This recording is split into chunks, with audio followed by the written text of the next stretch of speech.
En Amérique du Nord, il y a un pays, les États-Unis, où l'esclavage a existé jusqu'à la guerre de sécession, donc jusqu'à la fin de cette guerre, jusqu'en 1865.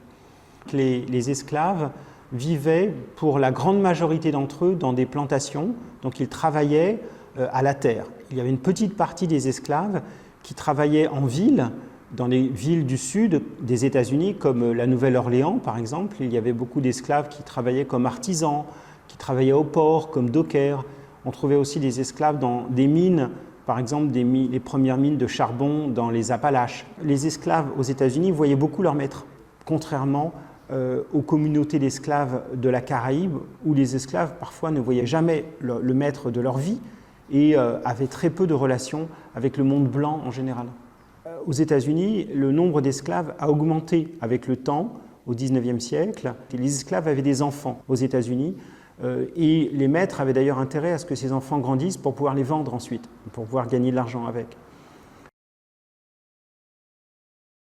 Du côté des États-Unis, il y a eu assez peu de révoltes parce qu'il y avait beaucoup de petites plantations, les esclaves étaient assez dispersés. Donc ce n'était pas facile de fomenter une révolte. La plus connue d'entre elles, la révolte de Nat Turner, cet esclave de Virginie, qui se révolte pendant l'été 1831 et avec un groupe d'esclaves, il tue environ une soixantaine de personnes avant d'être eux-mêmes arrêtés et exécutés. Nat Turner est exécuté en novembre ou en décembre 1831, mais dans l'ensemble, on ne peut pas dire qu'il y a eu beaucoup de révoltes.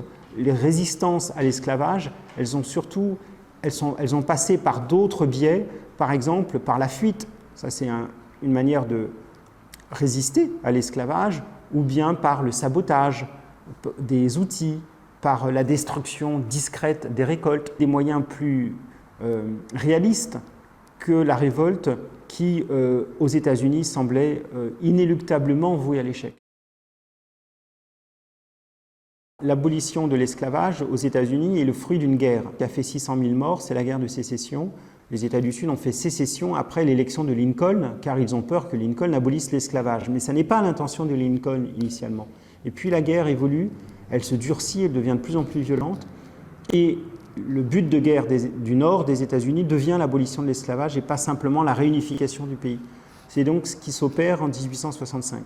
Les esclaves ont joué un rôle très important, précisément, pendant la guerre de sécession, parce que si le Nord, vers 1863, décide d'abolir l'esclavage, c'est parce qu'il s'agit d'obtenir la participation active des esclaves. L'abolition de l'esclavage aux États-Unis, c'est un moment très très important, parce qu'il y a 4 millions d'esclaves. C'est un coup de tonnerre dans le monde lorsque l'on apprend que l'esclavage est aboli aux États-Unis.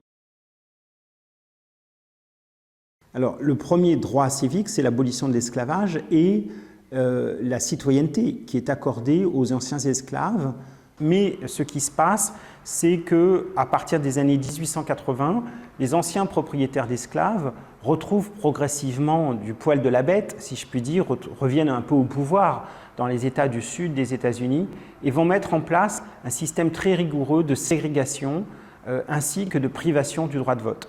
De telle sorte que la citoyenneté, qui a pourtant été chèrement acquise après la guerre, s'est trouvée en quelque sorte vidée de sa substance parce que, tout en étant citoyens, les anciens esclaves ne pouvaient pas voter et étaient maintenus sous un strict contrôle dans les États du sud des États-Unis. C'est donc une sous-citoyenneté en fait, qui est mise en place à la fin du XIXe siècle. À partir de 1915, il y a un grand moment entre 1915 et 1925. C'est le moment d'ailleurs où une partie de la population noire quitte le sud des États-Unis. C'est le moment de grands changements avec aussi la croissance urbaine à ce moment-là. Et le Ku Klux Klan se développe au-delà du sud d'ailleurs des États-Unis pour redisparaître à nouveau à la fin des années 20 et réapparaître au moment du mouvement pour les droits civiques dans les années 50 et 60. Le Ku Klux Klan est une organisation blanche des États-Unis fondée en 1865. Ils prônent la suprématie de ce qu'ils appellent la race blanche sur les autres, notamment les Afro-Américains. Classée à l'extrême droite, elle défend des intérêts et préjugés des Américains blancs, traditionalistes, racistes et xénophobes. Responsable de violences envers la communauté noire, son but était d'empêcher les Noirs d'exercer leurs droits. Les enfants noirs et les enfants blancs ne vont pas dans les mêmes écoles. Dans les transports, ça se met aussi en place à ce moment-là, dans les années 1880. Les Noirs se mettent à l'arrière du bus, par exemple, ou dans des wagons réservés, dans les chemins de fer ou dans les tramways.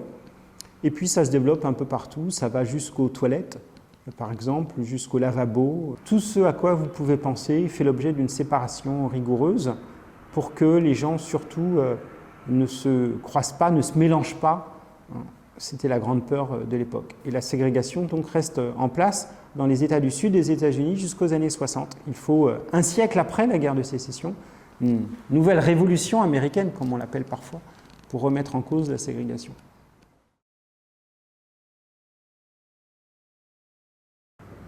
Alors, la principale figure, celle qui est d'ailleurs la plus célèbre, c'est Martin Luther King, bien sûr, qui est un pasteur, donc c'est un homme d'église très, très célèbre, internationalement parlant aussi, puisqu'il est prix Nobel de la paix en 1964, 4 ans avant d'être assassiné à l'âge de 39 ans, et qu'il est la figure aussi qui est non seulement un grand orateur. Pensez à son discours « I have a dream » de l'été 1963, d'août 1963, un grand orateur qui sait admirablement mobiliser les références, les images religieuses, et mobiliser les foules, mais aussi un très bon organisateur, un homme politique très, très avisé.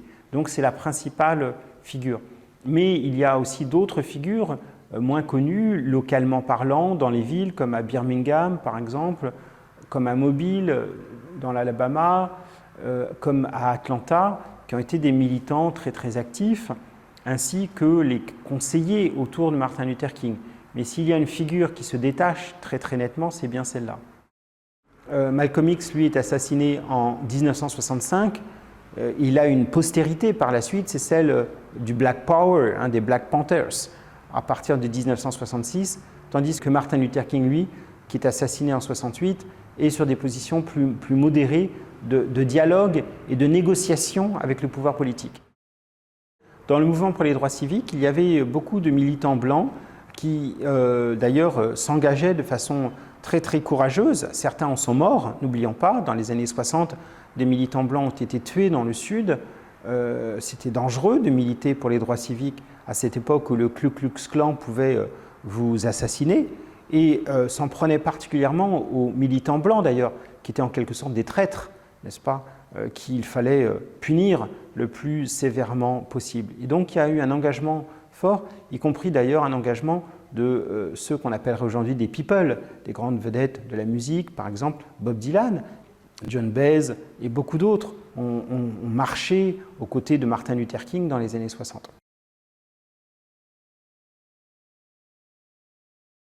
Donc deux grandes lois qui sont célèbres. D'abord la fin de la ségrégation en 1964 et le rétablissement du droit de vote qui avait été supprimé aussi à la fin du 19e siècle en 1965. Le mariage entre noirs et blancs, c'est une loi qui date de 1967.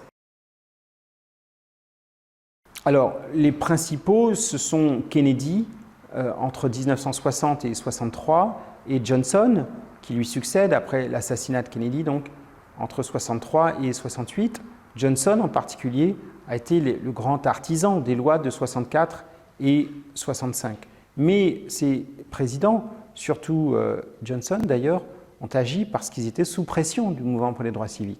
Donc ils ont agi, mais encore une fois, sous pression d'un mouvement puissant, populaire et bien organisé.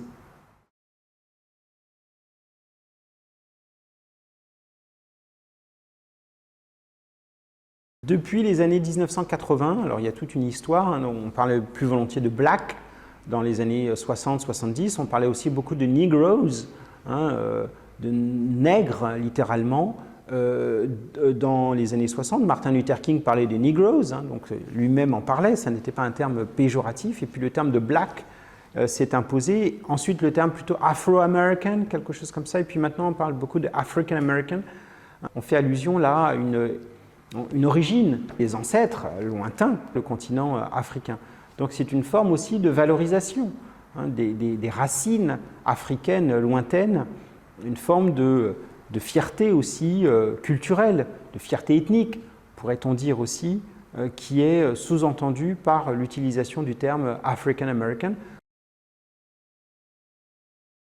Il y a en effet depuis 2013 un mouvement qui est un mouvement de contestation très forte contre les violences policières. Un certain nombre de jeunes noirs ont été tués par la police dans différentes villes des États-Unis, comme à Baltimore par exemple, à Chicago et ailleurs.